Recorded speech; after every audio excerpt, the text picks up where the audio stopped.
ஆலயா cotton வேட்டிகள் ஷர்ட்டுகள் wedding celebration. Kerala மாநிலம் எர்ணாகுளம் அருகே உள்ள மலையாற்றூர் பகுதியைச் சேர்ந்தவர் 19 வயது சித்ரா பிரியா. இவர் பெங்களூரில் உள்ள கல்லூரியில் விடுதியில் தங்கி விமான போக்குவரத்து படிப்பை படித்து வந்துள்ளார். வார விடுமுறைக்கு சொந்த ஊருக்கு திரும்புவதை வழக்கமாக கொண்ட சித்ரா பிரியா கோயில் திருவிழாவிற்காக கடந்த சனிக்கிழமை சொந்த ஊருக்கு சென்றுள்ளார். சனிக்கிழமை பகலில் தனது நண்பர்களோடு ஷாப்பிங் செய்துவிட்டு வருகிறேன் என்று பெற்றோரிடம் தெரிவித்து சென்றவர் நள்ளிரவு ஆகியும் வீடு திரும்பவில்லை.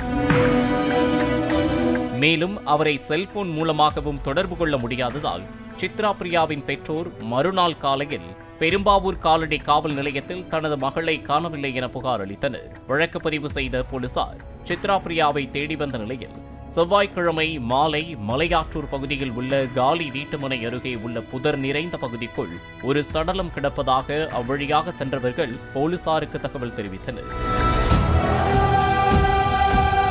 உடனே அங்கு சென்ற போலீசார் தலை சிதைந்து அழுகிய நிலையில் கிடந்த பெண்ணின் சடலத்தை கைப்பற்றி உடற்கூறாய்விற்கு அனுப்பி வைத்தனர். தலை சிதைந்து இருந்ததால் இறந்தது சித்ரா பிரியாதானா என உறுதி செய்ய அவரது பெற்றோர்களை அழைத்துச் சென்றபோது சடலமாக கிடந்தது சித்ரா பிரியாதான் என்பது தெரியவந்தது. சித்ரா பிரியாவை இப்படி கொடூரமாக கொலை செய்தது யார், கொலைக்கான காரணம் என்ன என்பது குறித்து போலீசார் துப்பு துளக்க ஆரம்பித்தனர். அப்போதுதான் சித்ரா பிரியாவும் அதே பகுதியைச் சேர்ந்த ஆலன் என்பவரும் சிறு வயதிலிருந்து காதலித்து வந்தது தெரிய வந்தது. சந்தேகத்தின் பேரில் ஆலனை பிடித்து போலீசார் விசாரித்த போது அவர் சொன்ன பதில்கள் முன்னுக்கு பின் முரணாக இருந்துள்ளது. இது போலீசாருக்கு இன்னும் சந்தேகத்தை கூட்டிய நிலையில் தங்களது பாணியில் போலீசார் கிடுக்கு பிடி கேள்விகளால் துளைத்த போது அவர் கூறிய விஷயங்கள் போலீசாரையே திடுக்கிட வைத்துள்ளது. ஆலனும் சித்ரா பிரியாவும் பள்ளி பருவத்தில் இருந்தே காதலித்து வந்ததாக கூறப்படுகிறது. பள்ளி படிப்பை முடித்த சித்ரா பிரியா விமான போக்குவரத்து துறையில் படித்து வேலைக்கு செல்ல ஆர்வம் காட்டி பெங்களூருவில் உள்ள கல்லூரியில் சேர்வதாக தெரிவித்துள்ளார். ஆனால் எங்கு வெளியே படிக்க சென்றால் தனது காதலை தன்னை மறந்து விடுவாளோ என்ற பயத்தில் அங்கெல்லாம் படிக்க செல்ல வேண்டாம் என்று ஆலன் எச்சரித்துள்ளார். காதலனின் எதிர்ப்பையும் மீறி சாதிக்க வேண்டும் என்ற எண்ணத்தில் சித்ரா பிரியா பெங்களூருவில் உள்ள ஒரு கல்லூரியில் சேர்ந்து ஏவிகேஷன் படித்து வந்துள்ளார்.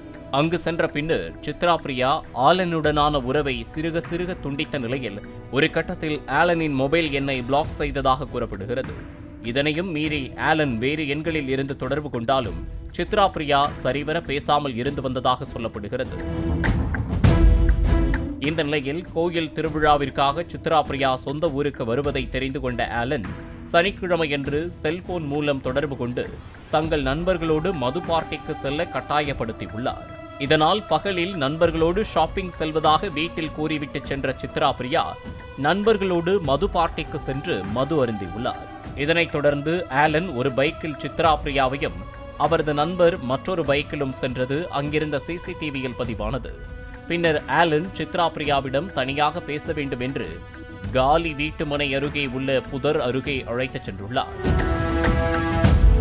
அப்போது சித்ரா பிரியாவின் செல்போனை ஆலன் பறித்து பார்த்தபோது அவர் வேறொரு ஆண் நண்பருடன் பழக்கத்தில் இருப்பதும் அவருடன் இணைந்து புகைப்படங்கள் எடுத்துக்கொண்டதும் தெரிய வந்தது. இதனை பார்த்து ஆத்திரமடைந்த ஆலன் சித்ரா பிரியாவுடன் வாக்குவாதம் செய்துள்ளார்.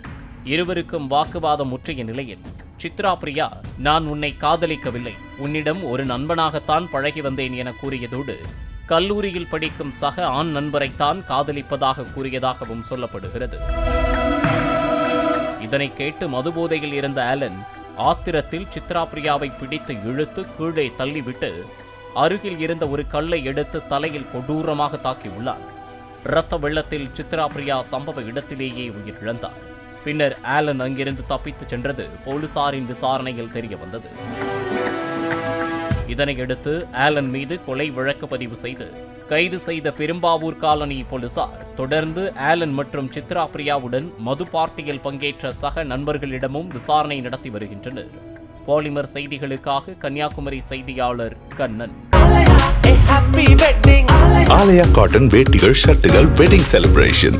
பிளே ஸ்டோர் மற்றும் ஆப் ஸ்டோரில் இருந்து பாலிமர் செயலியை QR கோடு மூலம் பதிவிறக்கம் செய்யுங்கள். செய்திகளை உடனுக்குடன் பெறுங்கள்.